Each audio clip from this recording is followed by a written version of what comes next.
So ended my eventful first day at Limmeridge House. Miss Holcombe and I kept our secret. After the discovery of the likeness, no fresh light seemed destined to break over the mystery of the woman in white. At the first safe opportunity, Miss Holcombe cautiously led her half-sister to speak of their mother, of old times, and of Aunt Catherick. Miss Fairley's recollections of the little scholar at Limmeridge were, however, only of the most vague and general kind.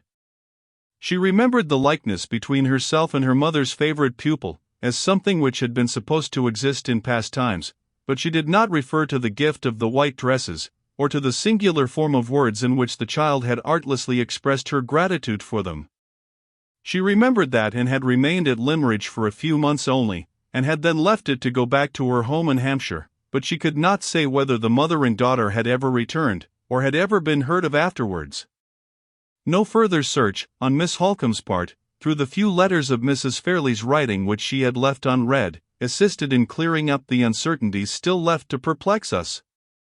We had identified the unhappy woman whom I had met in the night time with Aunt Catherick. We had made some advance, at least, towards connecting the probably defective condition of the poor creature's intellect with the peculiarity of her being dressed all in white, and with the continuance, in her maturer years, of her childish gratitude towards Mrs. Fairley, and there, so far as we knew at that time, our discoveries had ended.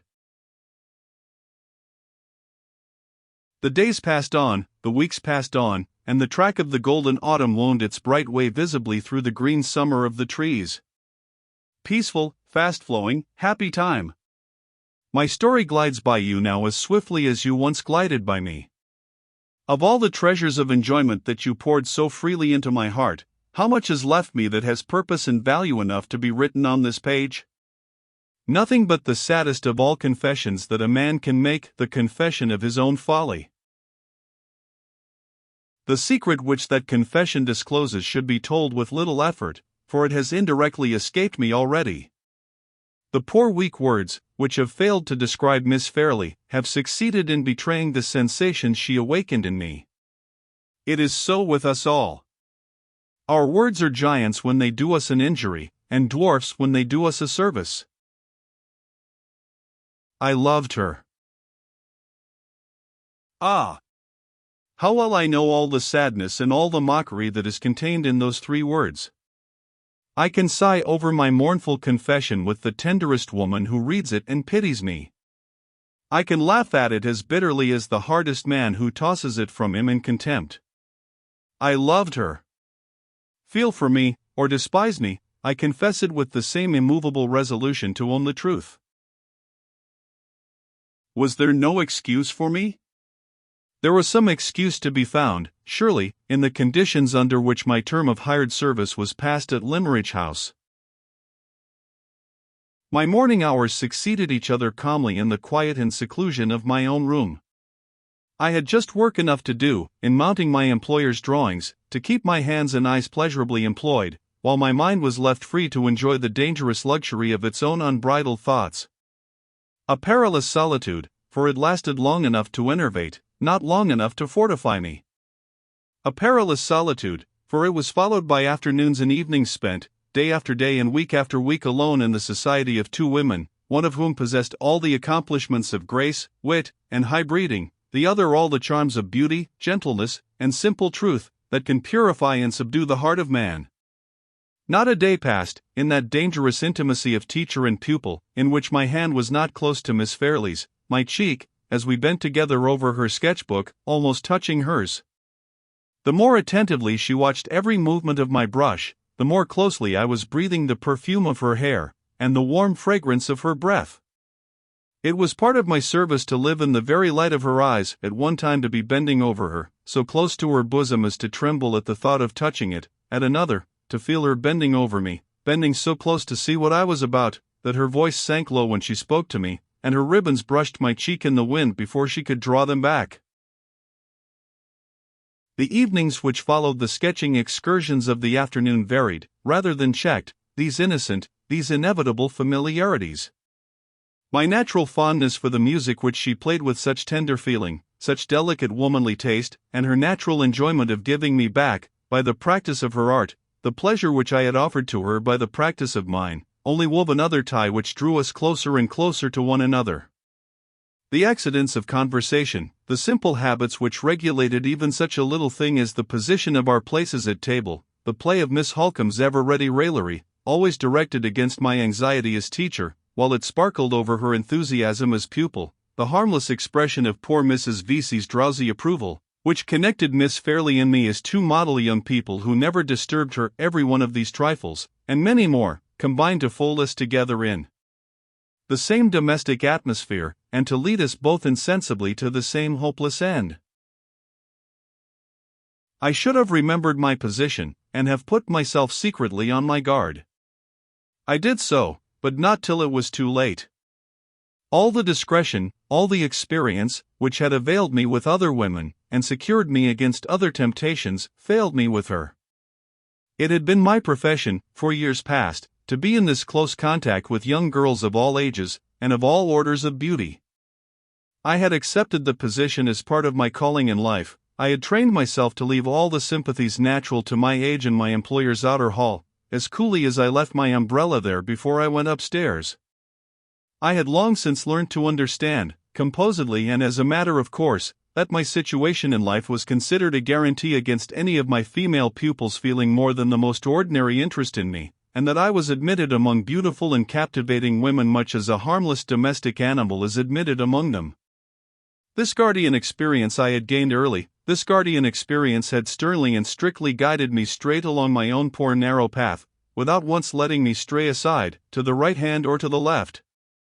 And now I and my trusty talisman were parted for the first time. Yes, my hardly earned self-control was as completely lost to me as if I had never possessed it, lost to me, as it is lost every day to other men, in other critical situations, where women are concerned. I know, now, that I should have questioned myself from the first. I should have asked why any room in the house was better than home to me when she entered it, and barren as a desert when she went out again, why I always noticed and remembered the little changes in her dress that I had noticed and remembered in no other woman's before, why I saw her, heard her, and touched her, when we shook hands at night and morning, as I had never seen, heard, and touched any other woman in my life. I should have looked into my own heart, and found this new growth springing up there, and plucked it out while it was young. Why was this easiest, simplest work of self-culture always too much for me? The explanation has been written already in the 3 words that were many enough, and plain enough, for my confession. I loved her. The days passed, the weeks passed, it was approaching the 3rd month of my stay in Cumberland. The delicious monotony of life in our calm seclusion flowed on with me, like a smooth stream with a swimmer who glides down the current. All memory of the past, all thought of the future, all sense of the falseness and hopelessness of my own position, lay hushed within me into deceitful rest. Lulled by the siren song that my own heart sung to me, with eyes shut to all sight, and ears closed to all sound of danger, I drifted nearer and nearer to the fatal rocks. The warning that aroused me at last, and startled me into sudden, self-accusing consciousness of my own weakness, was the plainest, the truest, the kindest of all warnings, for it came silently from her. We had parted one night as usual. No word had fallen from my lips, at that time or at any time before it, that could betray me, or startle her into sudden knowledge of the truth. But when we met again in the morning, a change had come over her, a change that told me all. I shrank then, I shrink still, from invading the innermost sanctuary of her heart, and laying it open to others, as I have laid open my own. Let it be enough to say that the time when she first surprised my secret was, I firmly believe, the time when she first surprised her own, and the time, also, when she changed towards me in the interval of one night. Her nature, too truthful to deceive others, was too noble to deceive itself. When the doubt that I had hushed to sleep first laid its weary weight on her heart, the true face owned all, and said, in its own frank, simple language, I am sorry for him, I am sorry for myself. It said this, and more, which I could not then interpret. I understood but too well the change in her manner, to greater kindness and quicker readiness in interpreting all my wishes, before others, to constraint and sadness, and nervous anxiety to absorb herself in the first occupation she could seize on, whenever we happened to be left together alone. I understood why the sweet sensitive lips smiled so rarely and so restrainedly now, and why the clear blue eyes looked at me, sometimes with the pity of an angel, sometimes with the innocent perplexity of a child. But the change meant more than this. There was a coldness in her hand, there was an unnatural immobility in her face, there was in all her movements the mute expression of constant fear and clinging self-reproach.